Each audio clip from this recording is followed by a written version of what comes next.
সুখী মানুষের তিনটা অবস্থা নবী বলছেন। একজন মানুষের মাঝে 3 গুণ পাওয়া গেলে সেই সুখী। বলেন কয় গুণ?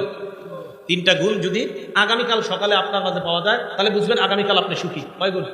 হ্যাঁ, কালকে পাওয়া গেলে কালকেই সুখী। দলিল তিরমিজি শরীফের 346 নম্বর হাদিসের বর্ণনা, 2346।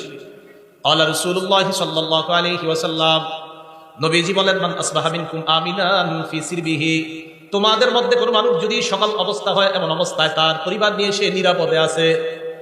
1 নাম্বার, তোমাদের মধ্যে যদি কারো সকাল এমন অবস্থায় হয় সে পরিবারের মধ্যে নিরাপদ, পরিবার সহ পুরা নিরাপদে আছে। 1।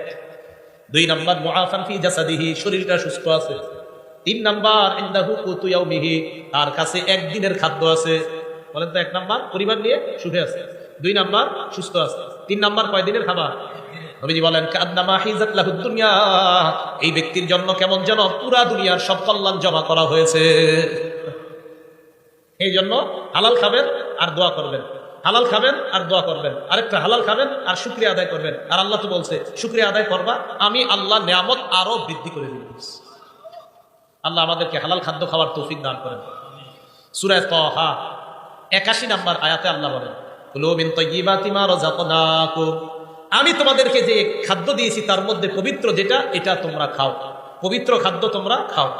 সূরা ইউনূসের 59 নম্বর আয়াতে আল্লাহ বলেন, কুল আরাআইতুম মা আনজালাল্লাহু লাকুম মির রিজকিন ফাজআলতুম মিনহু হারামান ওয়া হালালা, নবী আপনি বলেন তোমরা কি ভেবে দেখেছো আল্লাহ তোমাদের জন্য যে রিজিক নাজিল করছেন ওই রিজিকের কিছু অংশ তোমরা হালাল বানাও আর কিছু অংশ তোমরা হারাম করছো। এই যে তোমরা হালাল করো আর হারাম করো, আল্লাহু আযিনা লাকুম, এই আদেশ কি আল্লাহ তোমাদেরকে দিয়েছেন?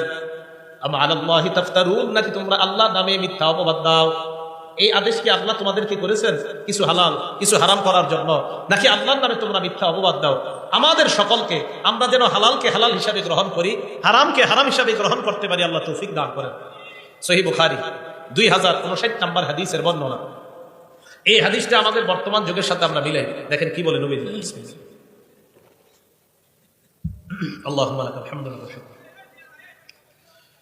عن أبي هريرة رضي الله تعالى عنه قال قال رسول الله صلى الله عليه وسلم, আবু হুরায়রা রাদিয়াল্লাহু তাআলা আনহুর বর্ণনা, নবীজি সাল্লাল্লাহু আলাইহি ওয়াসাল্লাম বলেন, ইয়াতি আলান নাসি জামান, মানুষের উপর এমন একটা সময় আসবে, লা ইউবালিল মারউ মা আখাযা মিনহু, মানুষ যাচাই বাছাই করবে না কোত্থেকে সে উপার্জন করে, আমিনাল হালালি আমিনাল হারাম। নবীজি বলেন এমন একটা সময় আসবে যে সময় মানুষ পরোয়া করবে না, হালাল কামাই করলো না হারাম কামাই করলো পরোয়া করবে না, পকেটে আসলেই হয়, হালাল হোক আর হারাম হোক এটা পরোয়া করবে না। এই যুগ নবী বলছে আসবে। আপনারা বলেন এটা কি আসবে? তাখরিজুশ শরহিস সুন্নাহ একটা কিতাব, এই কিতাবের 4113 নম্বর বর্ণনা।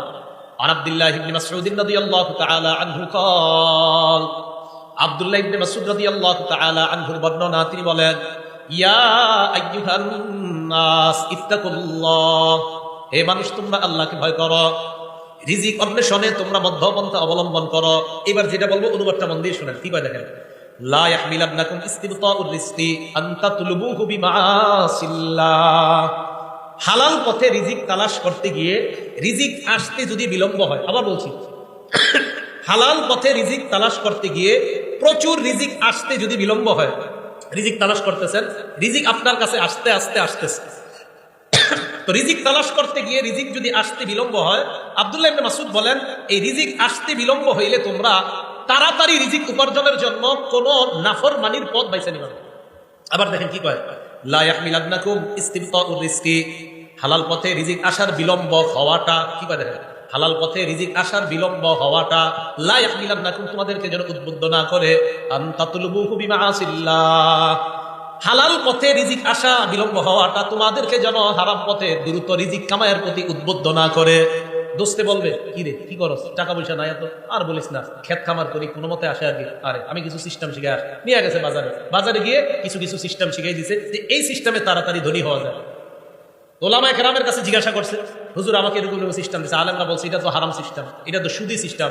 কয় না, এখানে তো ইসলামের নামাজ, কিসের নামাজ? এবং ওই অফিসের মধ্যে এটাও লেখা পিছনে সূরা বাকারা 275 নম্বর আয়াতে লেখা আছে আহাল্লাহুল বাই'a ওয়া হারামা রিবা, আল্লাহ ব্যবসা হালাল করেছেন, সুদকে হারাম করেছেন। তো এটা তো পিছনেও লেখা আছে, এরপরে ওই অফিস কিভাবে হারাম কাজ করে? ইসলামের লেভেল, কোরআনের আয়াত আর হাদিস পিছনে লাগায়া সুদের কারবার যদি কেউ করে, এটা কিয়ামত পর্যন্ত হালাল হবে না, হারাম, এটা হারামই থাকবে। লেভেল লাগাইলে হারাম হালাল হয়ে যায় না। কি কথা বুঝে আসছে? আচ্ছা, তিরমিজি শরীফের 2376 নম্বর হাদিসের বর্ণনা, হাদিসটা মন দিয়ে শুনেন। দুটি ক্ষুধার্ত নেকড়ে বাঘ একটি বকরির পালের মধ্যে পাঠায়া দিয়েছেন। অনেকগুলা বকরির পালের মধ্যে দুটি ক্ষুধার্ত বাঘ পাঠায়া দিয়েছেন। বকরি থাকবে না সব শেষ হবে? ক্বালা রাসূলুল্লাহ সাল্লাল্লাহু আলাইহি ওয়াসাল্লাম, নবীজি বলেন, মা যিবান জাইআন উরসিলা ফি গানামিন বিআফসাদা লাহা মিন হিরসিল মারই আলাল মালি ওয়াশ শারাফি লিদীনিহি। নবীজি বলেন, ক্ষুধার্ত দুইটা বাঘ বকরির পালের মধ্যে পাঠানোর পর এই ক্ষুধার্ত বাঘ বকরিগুলার জন্য যতটা ক্ষতিকারক, এর চাইতে কোনো মানুষ সম্পদের লোভ আর মর্যাদার লোভ যদি করে, ওই মানুষের জন্য, তার দিনের জন্য এর চাইতে বেশি ক্ষতিকারক।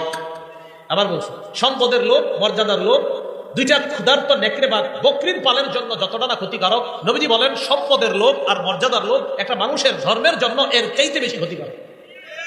কেন? যে আমার সম্পদ দরকার, কি আমার 10 কোটি টাকা লাগবে, এটা হালাল পথে হোক আর হারাম পথে হোক সমস্যা নাই, লাগবে 10 কোটি। বলেন এটা কি তার ধর্ম ঠিক থাকলো না ক্ষতি হয়ে গেল? আবার মর্যাদা, ওই চেয়ারে আমাকে বসতে হবে, কিভাবে বসবো আমি জানি না, বসতেই হবে। বলেন এখন যদি অনৈতিক কোনো পথ বেছে নেয়, এটা কি তার মর্যাদা, তার ধর্মের জন্য এটা কি ঠিক থাকলো না ক্ষতিকারক হয়ে গেল? তাহলে মর্যাদা এবং সম্পদের লোভ, এই দুই লোভ মানুষের ধর্মের জন্য এতটা ক্ষতিকারক, যতটা না ক্ষতিকারক ক্ষুধার্ত নেকড়ে বাঘ বকরির জন্য, এর চাইতে বেশি ক্ষতিকারক মানুষ সম্পদের লোভ অনৈতিক পন্থায় করা আর মর্যাদার লোভ অনৈতিক পন্থায় করলে তার চাইতে বেশি ক্ষতিকারক হয়। তিরমিজি শরীফ 2416 নম্বর হাদিসের বর্ণনা। ক্বালা রাসূলুল্লাহ সাল্লাল্লাহু আলাইহি ওয়াসাল্লাম, নবীজি বলেন, লা তাজুলু কদামা ইবনি আদম হাত্তা ইসআলা আন খামস, বনি আদমের দুই পা নড়বে না কিয়ামতের ময়দানে 5 প্রশ্ন করার আগ পর্যন্ত। বলেন কয় প্রশ্ন? 1 নাম্বার আন উমরিহি ফিমা আফনা, জীবন কোন কাজে কাটাইছেন। 2 নাম্বার আন শাবাবিহি ফিমা আবলা, যৌবন কোথায় নষ্ট করছেন। রাত 12টার পর দরজা লাগিয়ে মোবাইলটা সামনে নিয়ে যৌবন কি নষ্ট করেছেন কিনা, কিয়ামতের মাঠে এটার হিসাব দিতে হবে। 3 নাম্বার ওয়ান মালিহি মিন আইনা কাসাবা, এটা বুঝেন সম্পদ কোন পথে কামাই করেছেন, হালাল পথে কিনা। 4 নাম্বার ওয়া ফিমা আনফাকা, কোথায় ব্যয় করেছেন, হালাল পথে কিনা, এই জায়গাটা একটু বুঝতে হবে। 3 নাম্বার সম্পদ হালাল পথে কামাই করেছেন কিনা। 4 নাম্বার হালাল পথে ব্যয় করেছেন কিনা। অনেকে মাশাআল্লাহ সম্পদ হালাল পথেই কামাই করে, করার পর এটা দিয়ে 58 ইঞ্চি একটা টেলিভিশন কিনে। তাহলে হালালটা লাগলো কোথায়? হারামে। তাহলে হালাল পন্থায় টাকা কামাইলেন আপনি, কামাই করার পর আপনি এবার এই হালাল টাকা দিয়া বিশাল বড় একটা স্ক্রিনের ব্যবস্থা করলেন সিনেমা দেখার জন্য, তাহলে টাকা কোথায় লাগাইলেন? এটার জবাব দিতে করতে হবে। তো 3 নাম্বার হালাল পথে কামাইছেন কিনা। 4 নাম্বার হালাল পথে ব্যয় করেছেন কিনা। 5 নাম্বার ওয়ান ইলমিহি ফিমা বিমা যা আমিলা ফিমা আলিমা, আপনি যা জানলেন সেই অনুযায়ী আমল করেছেন কিনা, এটা কিয়ামতের মাঠে জিজ্ঞাসা করা হবে। এই জায়গাটা একটু বুঝেন। একটু আগে আমি হালাল হারামের ওয়াজ করছি না, জোরে বলেন। সুদ কি? হালাল পন্থায় টাকা কামাই করে হারাম পথে ব্যয় করা, এটা কি জায়েজ না নাজায়েজ? এই যে আমার থেকে বিষয়টা জানলেন, একটা বিদ্যা জানলেন কিনা, জানার পরে যদি আপনি ঠিকমতো আমল না করেন কিয়ামতের মাঠে এটা জবাবদিহিতা করতে হবে। 5 নাম্বার প্রশ্ন, তুমি যা জানলা ওই জানা অনুযায়ী আমল করছো কিনা। এই যে এতক্ষণ পর্যন্ত আপনি জানলেন হালাল কোনটা হারাম কোনটা, এখন আমার থেকে যে জানলেন তার মানে একটা বিদ্যা জেনে ফেললেন, এই বিদ্যা অনুযায়ী সঠিকভাবে আমল করছেন কিনা, এটা কিয়ামতের মাঠে আপনাকে জিজ্ঞাসিত হতে হবে। সুদ কি জানছেন নি? জোরে বলেন, সুদ কি? এটা কি জানছেন? তো খবর আছে। আল্লাহ বুঝার তৌফিক দান করেন। এখন আপনি সঠিক পথে চলার জন্য কি দরকার? আপনি যার সাথে চলাফেরা করবেন এই মানুষটা ভালো হতে হবে, বুঝলেন নাকি? যার সাথে চলবেন তিনি কি হতে হবে? তিরমিজি শরীফ 378 নম্বর হাদিস। ক্বালা রাসূলুল্লাহ সাল্লাল্লাহু আলাইহি ওয়াসাল্লাম, নবীজি বলেন, আর-রাজুলু আলা দীনি খালিলিহি ফালয়ানজুর আহাদুকুম মান ইউখালিল। নবীজি বলেন, মানুষ তার বন্ধুর নীতির অনুসারী হয়। তোমাদের প্রত্যেকে যেন চিন্তা করে কাকে বন্ধু বানাও। সুদখোরকে যদি বন্ধু বানান, আপনারও এটা সুদখোর বানাবে। বন্ধু কারে বানাইতেছেন এটা আপনি বুঝে শুনে বানাইতে হবে। মানুষ তার বন্ধুর নীতির অনুসারী হয়, অতএব মানুষ যেন চিন্তা করে যে সে কাকে বন্ধু বানায়। আল্লাহ আমাদের জীবনে একজন প্রকৃত বন্ধু আল্লাহ আমাদেরকে ব্যবস্থা করে দেন। সহিহ বুখারীর একটা বর্ণনা শুনেন, 3842 নম্বর হাদিসের বর্ণনা। আবু বকর সিদ্দিক রাদিয়াল্লাহু তাআলা আনহুর এক আশ্চর্য ঘটনা। ওনার একজন গোলাম ছিল, আম্মা জান আয়েশা সিদ্দিকার বর্ণনা। কানা লি আবি বকর সিদ্দিক রাদিয়াল্লাহু তাআলা আনহু গোলাম কানা ইখরিজু লাহুল খারাজ। আবু বকর সিদ্দিক রাদিয়াল্লাহু তাআলা আনহুর একজন গোলাম, তিনি কর বের করতেন। আবু বকর সিদ্দিক রাদিয়াল্লাহু তাআলা এই কর যে বের করে আনতেন এটা থেকে তিনি খাইতেন। একদিন এই গোলাম কি করছে, একদিন কি জানি একটা নিয়ে আসছে, আনার পর আবু বকর সিদ্দিককে বললেন এটা খান। আবু বকর সিদ্দিক এটা খাইলেন। খাওয়ার পর গোলাম বলে আতাদেরি মা হাযা, আপনি কি জানেন আপনি কি খাইছেন? কেন কি হয়েছে? কুনতু তাকাখানতু ফিল জাহিলিয়া, আমি জাহিলি যুগে গণনা করতাম, ভাগ্য গণনা করতাম। কি গণনা করতাম? ভাগ্য। কয় মা উহসিনুল কাহানা ইল্লা আন্নী খাদাতুহু, আমি ভাগ্য গণনা কিছুই জানতাম না, হুদাই মানুষের ধোঁকা দিতাম। আমাদের দেশেও বিভিন্ন ওভারব্রিজের নিচে বিভিন্ন জায়গায় জায়গায় ভাগ্য গণনা করা হয়। হয়তো 100 জনের মধ্যে একজনের একটা কইছে, এটা কোনো মতে লেগে গেছে, ওই একজন গিয়ে আরো 10,000 বোকা বানায় এখানে নিয়ে আসে। এগুলা মিথ্যা কথা। এদের কাছে যারা যাবে তাদের ইমানের মধ্যে খতরা এসে যাবে। ভাগ্য গণনা এগুলো বিশ্বাস করবেন না। উনি বলেন আমি মানুষের ধোঁকা দিতাম, হুদাই আমি ভাগ্য গণনা করতে পারতাম না। তো কি হয়েছে?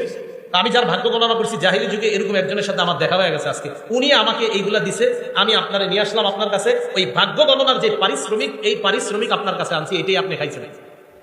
আবু বকর সিদ্দিক কয় সর্বনাশ। ফাআদখালা ইয়াদাহু, মুখে হাত ঢুকাইছে। ফাকাআ কুল্লা শাইইন ফি বাতনিহি, পেটে যা ছিল মুখে হাত ঢুকায়া সব বমি করে ফেলায় দিছে। সব বমি করে কি করছে? ফালাইয়া দিছে। তাহলে কি বোঝা গেল? হারাম ওনার পেটে ঢুকবে আবু বকর সিদ্দিক রাদিয়াল্লাহু তাআলা আনহু, এটা উনি সহ্য করলেন না, এটা উনি বরদাস্ত করলেন না। এই জন্য আমার আপনার চ্যালেঞ্জিং হলো হালাল গ্রহণ করা, হারাম থেকে বেঁচে থাকা। বলেন কি গ্রহণ করা? হালাল গ্রহণ করা, হারাম থেকে বেঁচে থাকা। তাহলে আমরা হারাম থেকে বেঁচে থাকবো তো ইনশাআল্লাহ, হালাল খাদ্য গ্রহণ করবো তো ইনশাআল্লাহ। আজকে থেকে আমরা সুদী ভয়ঙ্কর, বর্তমানে সবচেয়ে ভয়ঙ্কর একটা অপরাধের নাম হলো হারাম খাওয়া। এই হারাম খাওয়ার মধ্যে একটা হারাম হলো সুদ খাওয়া। বলেন কি খাওয়া? আল আদাবুল মুফরাদের 8 নম্বর হাদিস, একজন ব্যক্তি, বিখ্যাত ব্যক্তি তাবি, তার নাম কাইসালা ইবনে মাইয়াস। মনে থাকবেন, আমরা কাইসালা একটু মনে রাখলে চলবে, ইবনে মাইয়াস আর মনে রাখা দরকার নাই। কাইসালা ইবনে মাইয়াস তিনি বলেন কুনতু মান নাজদাত, আমি যুদ্ধ বিগ্রহে থাকতাম। ওয়াকাদ আসাবতু যুনুবান লা আরাহা ইল্লা বিনাল কাবাইর, আমি কিছু গুনাহ করছি, এই গুনাহগুলো আমার কাছে কবিরা গুনাহ মনে হয়েছে। ফা যাকারতু যালিকা ইবনে ওমর, আমি এই গুনাহগুলো আব্দুল্লাহ ইবনে ওমরকে জানাইছি। আব্দুল্লাহ ইবনে ওমর জানার পর বললেন কি কি গুনাহ করছো বলো। তো আমি বললাম কাজা ওয়া কাজা, ওই গুনাহ। ইবনে ওমর বললেন লাইসাত হাযিহি মিনাল কাবাইর, তুমি যে গুনাহের কথা বলছো এগুলা কবিরা গুনাহ না। প্রধানত প্রধান কবিরা গুনাহ অনেকগুলা, এর মধ্যে উল্লেখযোগ্য প্রধান কবিরা গুনাহ 9টা। বলেন কয়টা? এটা ইবনে ওমরের বক্তব্য রাদিয়াল্লাহু তাআলা। তিনি বলেন 1 নাম্বার আশিরকু বিল্লাহ, আল্লাহর সাথে শিরিক করা। 2 নাম্বার ওয়াকাতলু নাসামা, নর হত্যা করা, মানুষ হত্যা করা। 3 নাম্বার ওয়াকাসফুল মুহসানা, সতী সাদী কোনো নারীর উপর মিথ্যা অপবাদ দেওয়া। 4 নাম্বার ওয়াকলুর রিবা, সুদ খাওয়া। 5 নাম্বার ওয়াকলু মালিল ইয়াতীম, এতিমের সম্পদ অন্যায়ভাবে ভক্ষণ করা। কি করা বলেন তো? এতিমের সম্পদ অন্যায়ভাবে ভক্ষণ করা। 6 নাম্বার ওয়াল ফিরারু মিনাজ জাহফি, জিহাদের ময়দান থেকে পলায়ন করা। 7 নাম্বার ওয়া ইলহাদুন ফিল মসজিদি, মসজিদের মধ্যে ধর্মদ্রোহী কাজ করা। 8 নাম্বার আল্লাযী ইস্তাসকিরু, ধর্ম নিয়ে উপহাস করা। 9 নাম্বার ওয়া বুকাউল ওয়ালিদাইনি মিনাল উকুক, আপনার নাফরমানির কারণে পিতামাতার চোখ দিয়ে পানি আসা, এটাও ভয়ঙ্কর অপরাধের অন্তর্ভুক্ত। আপনি খারাপ আচরণের কারণে পিতামাতার চোখ দিয়ে পানি আসা। এই 9টার মধ্যে আকলু রিবা, দেখেন সুদ খাওয়া আছে। বলেন সুদ খাওয়া আছে? তাহলে সুদের কথাটা এখানেও আনলেন। সহিহ বুখারী 766 নম্বর হাদিস, সেখানে রাসূল সাল্লাল্লাহু আলাইহি সাল্লাম বললেন ইজতানিবুস সাবআল মুবিকাত, 7টি ধ্বংসাত্মক অপরাধ থেকে বাঁচো। এর মধ্যে রাসূল সাল্লাল্লাহু আলাইহি সাল্লাম 4 নম্বরে সিরিয়ালে আকলু রিবা, সুদ খাওয়ার কথা বলেছেন। কি খাওয়া বলেন তো? সুদ খাওয়া। তাহলে সুদ এটা ভয়ঙ্কর অপরাধ, এটা হারাম খাদ্যের মধ্যে একটা ভয়ঙ্কর হারাম হলো সুদ খাওয়া। আল্লাহ আমাদের এই পুরা সমাজকে সুদ মুক্ত একটা সমাজ যেন সবাই মিলেমিশে আমরা সবাই গঠন করতে পারি, আল্লাহ তৌফিক দান করেন।